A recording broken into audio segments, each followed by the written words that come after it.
I've had enough stuff. Okay, grab your rifle. Get yourself in the back of the truck. It's up there, just around the corner. Still sorry stuff. I'm not interested. Just get in the truck. Pick your weapon up properly. You want to get into the regiment? Well, then show me. They're not going to say to you, right, come on, mate, get a move on.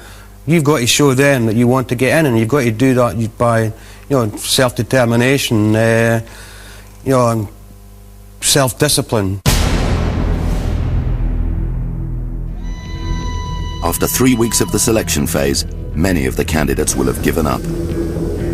Those that remain will be put through a series of extremely difficult marches, which they have to complete within a strict time limit. Up until now, candidates have left the course voluntarily. But this is the first pass or fail hurdle that they face. Those that don't come up to scratch are immediately returned to their unit.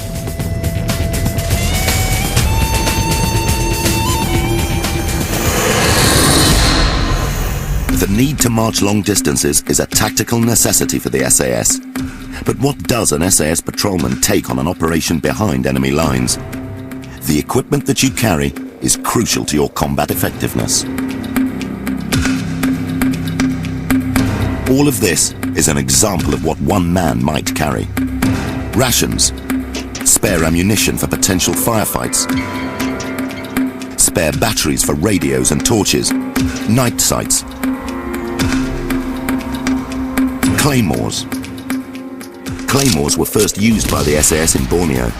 They fire around 350 metal balls to a range of 100 meters, shredding anyone in their way, and are used by the SAS tactically for perimeter defense.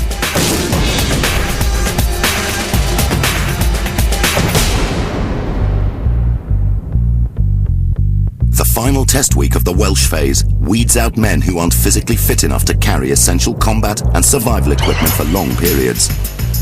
This culminates in endurance, a 40-mile march carrying a 55-pound Bergen that must be completed within 20 hours.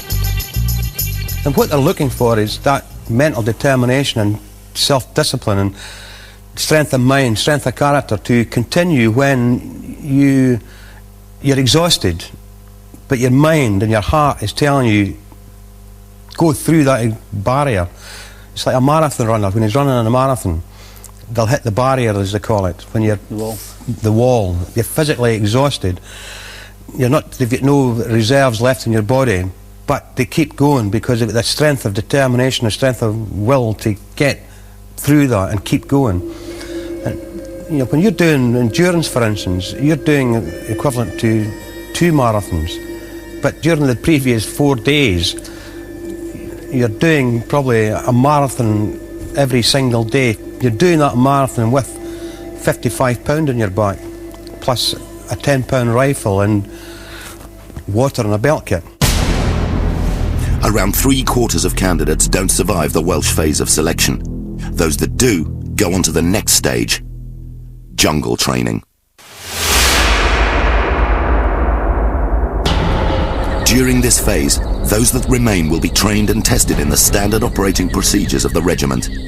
They will be observed at all times and assessed on how they perform and react to the intense training regimen. If you haven't been in the jungle, you don't know how you're going to react. Because some people adapt it straight away, others absolutely hate it. It's a very strange place, the jungle. If you can soldier in a jungle environment, then you can basically soldier in any environment.